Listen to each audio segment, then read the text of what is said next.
नमस्कार दोस्तों, राहुल गांधी को हाल ही में कॉन्विक्ट किया गया एक क्रिमिनल डिफेमेशन केस में एक गुजरात कोर्ट के द्वारा, जिसके बाद उन्हें पार्लियामेंट से डिस्क्वालीफाई भी कर दिया गया। इसे देखकर देश भर की ऑपोजिशन पार्टीज इकट्ठी हुई और ऑपोजिशन लीडर्स ने साथ में मिलकर कहा कि ये एक काला दिन था इंडियन डेमोक्रेसी के लिए।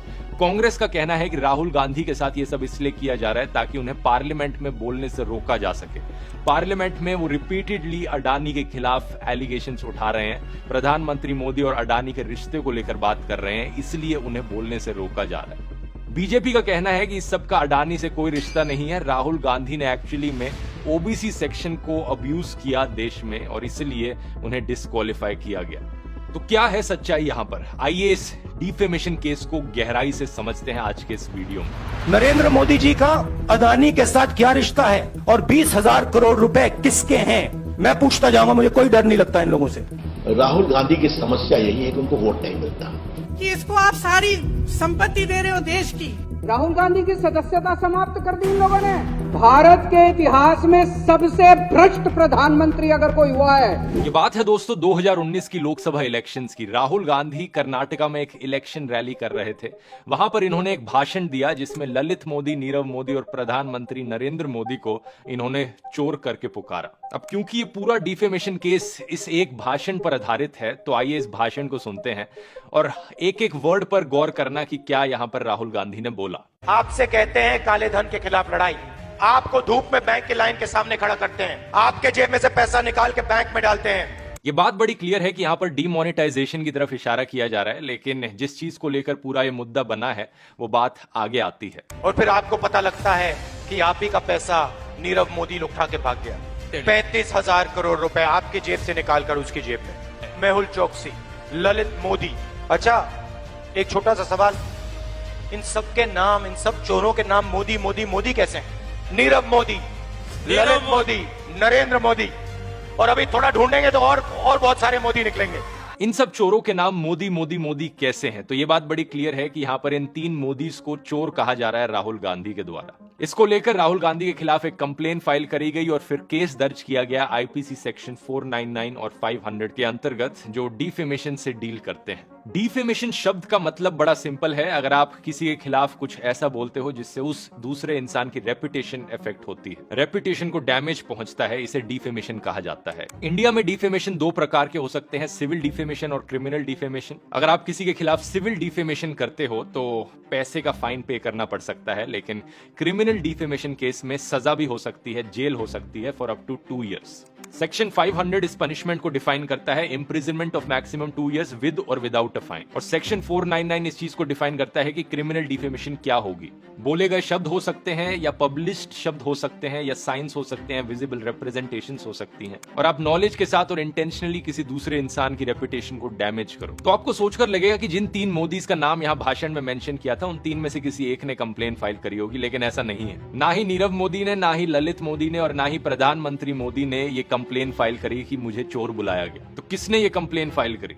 ये कंप्लेन फाइल करी एक बीजेपी एमएलए और फॉर्मर गुजरात मिनिस्टर पूर्णेश मोदी ने। जाहिर सी बात है कि सवाल उठता है यहाँ पर कि इन सज्जन को क्या तकलीफ है भाई, इन्हें किसी ने क्या बोल दिया? इसको लेकर काफी मजाक भी बना। सैटारिस्ट राहुल गांधी ने कहा पूर्णेश का नाम नहीं लिया, शायद इसलिए वो बुरा मान गए। लेकिन थोड़ा गहराई से देखोगे तो पूर्णेश मोदी का क्लेम ये है कि राहुल गांधी ने जो कमेंट किया है वो देश की सारी मोदी कम्युनिटी को बदनाम करता है। इसलिए मैंने कहा था दोस्तों कि राहुल गांधी ने जो भाषण दिया है उसे बड़े केयरफुली सुनो और थोड़ी लॉजिकल रीजनिंग अप्लाई करके देखो। अगर मैं कहता हूं कि ये सारी गाड़ियों के हॉर्न की वजह से नॉइज पोल्यूशन फैलता है, तो क्या इसका मतलब ये हुआ कि मैं कह रहा हूं कि सारे पोल्यूशन के सोर्सेज ये गाड़ियों के हॉर्न ही है? ऑब्वियसली नहीं। सिमिलरली अगर राहुल गांधी ने कहा कि सारे चोर मोदी होते हैं, तो क्या इसका मतलब ये हुआ कि सारे मोदी चोर होते हैं? बिल्कुल भी नहीं। लेकिन इंटरेस्टिंग बात यह है कि राहुल गांधी ने तो ये भी नहीं कहा। बहुत से इंग्लिश अखबारों ने राहुल गांधी की स्पीच को गलत ट्रांसलेट किया। Times of India, Hindustan times, NDTV, CNN, business today, news 18, इन सब ने कहा कि राहुल गांधी ने कहा था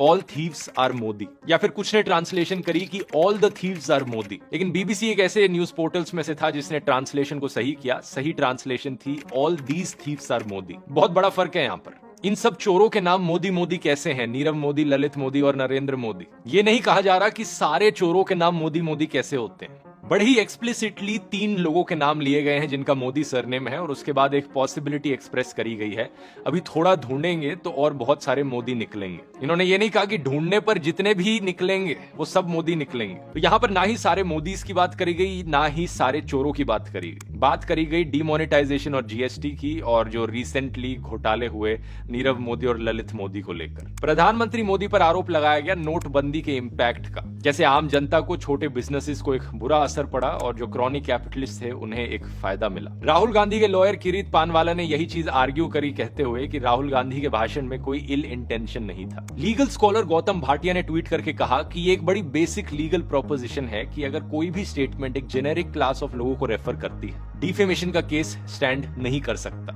अनलेस कोई इंडिविजुअल ये ना प्रूव कर सके कि डायरेक्टली उन्हें रेफर किया गया है। फॉर एग्जाम्पल, अगर कोई आदमी खड़ा होकर कहता है कि ये सारे लॉयर लोग चोर होते हैं, तो कोई भी रैंडम लॉयर खड़ा होकर इस आदमी के खिलाफ डिफेमेशन फाइल नहीं कर सकता, क्योंकि ये लॉयर प्रूव नहीं कर पाएगा कि ये स्टेटमेंट मेरे अगेंस्ट बोली गई है एज एन इंडिविजुअल। सारे लॉयर्स को लेकर बोली गई है, किसी एक लॉयर को पिन पॉइंट नहीं किया गया, तो डिफेमेशन नहीं होना चाहिए। गौतम भाटिया का कहना है कि ये बड़ी अजीब चीज है कि जो कोर्ट के जज थे वो इस बेसिक चीज से कैसे अनअवेयर हो सकते हैं, और ये बड़ी कॉमन सेंस वाली बात है। खुद ही सोचकर देखो आप दोस्तों, रोजमर्रा की जिंदगी में ऐसी जेनेरिक स्टेटमेंट्स हर कोई देता है कि इंडियन मीडिया तो बिक चुका है, ये हमारी पुलिस तो हमेशा करप्ट होती है, ये बॉलीवुड वाले लोग एंटी हिंदू होते हैं, कैपिटलिस्ट लोग धरती को डिस्ट्रॉय कर रहे हैं, ये हम इंडियंस तो ऐसे ही होते हैं। तो बहुत बारी रोजमर्रा की जिंदगी में ऐसी जेनेरिक स्टेटमेंट्स हर किसी के द्वारा बोली जाती हैं। तो इसका मतलब ये नहीं कि मीडिया वाले खड़े होकर केस करने लग गए डिफेमेशन का, बॉलीवुड वाले लोग खड़े होकर डिफेमेशन का केस करने लग गए, या एज एन इंडियन कोई डिफेमेशन केस कर दे कि किसी ने इंडियंस के बारे में कोई जेनेरिक स्टेटमेंट बोली हो। ऐसा होने लग गया तो आधा इंटरनेट ही खाली हो जाएगा और सोशियोलॉजी और साइकोलॉजी सब्जेक्ट्स बिल्कुल खत्म हो जाएंगे। सेक्शन 499 में लिखी गई डेफिनेशन भी इस चीज को क्लियर करती है कि the imputation could be about a person, a deceased person, a company, association और collection of persons as such, लेकिन it has to be readily identifiable group of people. और इस केस में राहुल गांधी ने पुर्णेश मोदी के खिलाफ पर्टिकुलरली कुछ भी नहीं कहा। क्रॉस एग्जामिनेशन में ये चीज पुर्णेश मोदी ने खुद एडमिट भी करी कि राहुल गांधी की स्पीच उनके खिलाफ पर्सनली नहीं थी, लेकिन फिर भी सूरत कोर्ट के chief justice magistrate H Verma को लगा कि नहीं, राहुल गांधी को फिर भी कॉन्विक्ट किया जाना चाहिए इस चीज में, और अपने 168 पेज के ऑर्डर में इन्होंने सजा सुनाई। इन्होंने कहा कि राहुल गांधी अपने भाषण को लिमिट कर सकते थे नीरव मोदी, विजय माल्या और मेहुल चोकसी तक, लेकिन उन्होंने इंटेंशनली ऐसी स्टेटमेंट दी जो सारे लोगों को हर्ट करती है, जिन सब लोगों का मोदी सरनेम है, इसलिए ये एक क्रिमिनल डिफेमेशन है। और कोर्ट ने सजा सुनाते वक्त मैक्सिमम पनिशमेंट दी। इसके पीछे क्या कारण था? कोर्ट जस्टिफिकेशन देता है कि राहुल गांधी एक मेंबर ऑफ पार्लियामेंट है और as a member of parliament उनका इम्पैक्ट बहुत बड़ा होता है पब्लिक पर, जिसकी वजह से इनके क्राइम की सीरियसनेस और बढ़ जाती है। इसीलिए क्योंकि ये एक मेंबर ऑफ पार्लियामेंट है, इन्हें कम पनिशमेंट नहीं दी जानी चाहिए, बल्कि मैक्सिमम पॉसिबल पनिशमेंट दी जानी चाहिए, जो कि 2 साल की होती है। कम पनिशमेंट दी तो लोगों तक एक गलत मैसेज पहुंचेगा, ये कहना था कोर्ट का। सीनियर एडवोकेट और फॉर्मर कांग्रेस लीडर कपिल सिब्बल का कहना है कि ये पूरा प्रोसेस और आउटकम इसका बहुत ही बिजार और अजीब रहा है। लीगल प्रोसेस को यहाँ पर इस्तेमाल किया जा रहा है पॉलिटिकल रीजंस के लिए। और आप मुझसे पूछोगे तो मेरी भी राय यहाँ पर यही है। प्लीज जज साहब मुझ पर कोई डिफेमेशन मत कर देना या कंटेम्प्ट ऑफ कोर्ट मत लगा देना, लेकिन मेरा मानना है कि डिफेमेशन आज के दिन दुनिया भर में एक जरिया बन गया है लोगों की आवाज दबाने का। राहुल गांधी का ही एग्जांपल ले लीजिए, ये कोई इकलौता डिफेमेशन केस नहीं था राहुल गांधी के ऊपर, करीब 8-9 ऐसे और डिफेमेशन केसेस उनके ऊपर एग्जिस्ट करते हैं। जैसे कि मार्च 2014 में जब उन्होंने कहा था कि आरएसएस के लोगों ने गांधी जी को मारा, और यहाँ पर यह मेंशन करना जरूरी है कि गांधी जी की हत्या के 4 दिन बाद सरदार वल्लभ भाई पटेल ने एक ऑर्डर जारी किया था आरएसएस को बैन करने का। ढेरों किताबों में इस चीज को मेंशन किया गया है कि नथुराम गोडसे का आरएसएस से क्या कनेक्शन था, लेकिन फिर भी राहुल गांधी के खिलाफ डिफेमेशन केस किया गया इस चीज को लेकर। जून 2018 इन्होंने आरोप लगाया कि अमित शाह डायरेक्टर थे अहमदाबाद डिस्ट्रिक्ट कोऑपरेटिव बैंक के, और इस बैंक ने करीब 750 करोड़ रुपए डीमोनेटाइज्ड करेंसी के कलेक्ट किए थे सिर्फ 5 दिन के अंदर अंदर। राहुल गांधी ने कहा कि बीजेपी 80% ज्यादा अमीर बन गई नोटबंदी के बाद। एक और defamation case. April 2019 Rahul Gandhi ने एक इलेक्शन रैली में कहा अमित शाह को as murder accused BJP chief Amit Shah. एक और डिफेमेशन केस। नवंबर 2022 भारत जोड़ो यात्रा के दौरान एक प्रेस ब्रीफिंग में राहुल गांधी ने कहा कि सावरकर ने बाकी और फ्रीडम फाइटर्स को बिट्रे किया था जब उन्होंने ब्रिटिश के सामने माफी मांगी। इस लेटर में उन्होंने कहा था, sir I beg to remain your most obedient servant, और साइन किया अपना नाम। रिस्पॉन्स में एक और डिफेमेशन केस। तो बड़ा सवाल यहाँ पे राहुल गांधी के सामने उठता है, अगर हम करें तो करें क्या, बोले तो बोले क्या। ये कोई राहुल गांधी स्पेसिफिक या कांग्रेस स्पेसिफिक प्रॉब्लम नहीं है। पूरे देश भर में डिफेमेशन एक जरिया बनता जा रहा है आवाज दबाने का। आम आदमी पार्टी के लीडर अरविंद केजरीवाल के ऊपर ऐसे ही 33 डिफेमेशन केसेस फाइल किए गए हैं। कांग्रेस लीडर्स पवन खेरा, जयराम रमेश और नेटा डिसूजा के ऊपर सिविल डिफेमेशन केस फाइल किया स्मृति ईरानी ने, जब इन कांग्रेस लीडर्स ने कहा कि स्मृति ईरानी की बेटी एक बार चलाती हैं सिली सोल्स नाम से गोवा में इलीगली। हिमाचल प्रदेश के चीफ मिनिस्टर पर जब आरोप लगाया गया कि वो एक प्राइवेट कंपनी को फेवर कर रहे थे, तो उन्होंने डिफेमेशन केसेस फाइल किए थे बीजेपी लीडर्स अरुण जेटली और प्रेम कुमार धूमल के खिलाफ। आम आदमी पार्टी के लीडर सत्येंद्र जैन ने डिफेमेशन सूट फाइल किया कपिल मिश्रा के खिलाफ, जो बीजेपी से आम आदमी पार्टी में शिफ्ट हुए। कांग्रेस लीडर विवेक तनखा ने 10 करोड़ रुपए का डिफेमेशन सूट फाइल किया मध्य प्रदेश के चीफ मिनिस्टर शिवराज सिंह चौहान के खिलाफ in connection with OBC Kota in panchayat boards. 2014 में शिवराज सिंह चौहान ने खुद डिफेमेशन केस फाइल किया मध्य प्रदेश के कांग्रेस लीडर के मिश्रा के खिलाफ, जब उन्होंने आरोप लगाया था Madhya Pradesh professional examination board scam का। और अब इस पूरी कंट्रोवर्सी के बाद कांग्रेस लीडर रेणुका चौधरी का कहना है कि वो डिफेमेशन केस फाइल करेंगी प्रधानमंत्री नरेंद्र मोदी के खिलाफ, क्योंकि उन्होंने इन्हें रामायण कैरेक्टर शूर्पणखा से कंपेयर किया। और तो और दोस्तों, एक समय पर एक आदमी ने इलाहाबाद हाईकोर्ट में former US president Barack Obama के खिलाफ एक डिफेमेशन केस फाइल कर दिया था। कौन है ये लोग, कहां से आते हैं? अभी तक मैंने आपको सिर्फ पॉलिटिशियंस के एग्जाम्पल बताए जहां पर पॉलिटिशियंस पर डिफेमेशन केसेस किए जा रहे थे, लेकिन पॉलिटिशियंस के पास अक्सर बहुत पैसा होता है। अगर बात आम आदमी पर आती है, जब इन्हीं डिफेमेशन केसेस का इस्तेमाल किया जाता है आम लोगों की आवाज दबाने के लिए, एक्टिविस्ट और मीडिया वाले लोगों की आवाज दबाने के लिए, तो ये काफी खतरनाक बन जाता है। अभिव्यक्ति का अधिकार है, ये सबसे बड़ा मौलिक अधिकार है। तो डिफेमेशन का लॉ जो है ये डेफिनेटली उस पे चिलिंग इफेक्ट है। 2012 और 2021 के बीच में एआईएडीएमके ने करीब 130 डिफेमेशन केसेस फाइल किए अपने political opponents, anti corruption activist, NGOs, news editors और अखबारों और टीवी नेटवर्क्स के ऊपर। इंटरेस्टिंगली ये केसेस किसी पॉलिटिकल पार्टी या किसी इंडिविजुअल इंसान के द्वारा फाइल नहीं किए गए थे, बल्कि तमिलनाडु की सरकार के द्वारा फाइल किए गए थे जब एआईएडीएमके पार्टी पावर में थी। हालांकि जुलाई 2021 में डीएमके पार्टी जब पावर में आती है, तमिलनाडु के चीफ मिनिस्टर एमके स्टालिन इन सारे केसेस को विड्रॉ करने का ऑर्डर दे देते हैं। 2017 में एक एनसीपी पॉलिटिशियन ने एक एक्टिविस्ट के खिलाफ केस फाइल किया जब उन्होंने एलेज किया कि वो पॉलिटिशियन को स्पेशल पर्क्स मिल रहे थे जेल में। 2013 में आम आदमी पार्टी ने एक डिफेमेशन केस फाइल किया एक वेब पोर्टल और टीवी चैनल के खिलाफ, ये कहते हुए कि जो स्टिंग ऑपरेशन चैनल ने रन किया था वो फर्जी था। ये प्रॉब्लम इंडिया के बाहर भी एग्जिस्ट करती है दोस्तों, जैसे कि Italian prime minister Giorgia Meloni ने डिफेमेशन केस फाइल किया एक राइटर रॉबर्टो सावियानो के खिलाफ, जब उन्होंने कुछ कमेंट्स बोले इटालियन प्राइम मिनिस्टर की पॉलिसी को लेकर माइग्रेंट्स को इन्वॉल्व करते हुए। पिछले साल यूनेस्को ने एक रिपोर्ट निकाली कंसर्न एक्सप्रेस करते हुए कि दुनिया भर में करीब 160 कंट्रीज ऐसी हैं जहां पर डिफेमेशन अभी भी क्रिमिनलाइज्ड है और डिफेमेशन लॉज को मिसयूज किया जाता है। यूनेस्को की सजेशन थी कि डिफेमेशन के इशू को फ्रीडम ऑफ एक्सप्रेशन के पॉइंट ऑफ व्यू से देखा जाना चाहिए, और इंडियन सुप्रीम कोर्ट ने भी एक समय पर यही कहा था जब जयललिता की सरकार में डिफेमेशन केसेस को लेकर बात चल रही थी। तो उन्होंने कहा कि डिफेमेशन केसेस को एक पॉलिटिकल हथियार की तरह नहीं इस्तेमाल किया जाना चाहिए सरकार के क्रिटिक्स के खिलाफ। सिर्फ किसी सरकार को करप्ट कहने से किसी के ऊपर डिफेमेशन केस नहीं होना चाहिए, और इसीलिए मुद्दा उठाया जाता है दोस्तों डिफेमेशन को डीक्रिमिनलाइज करने का।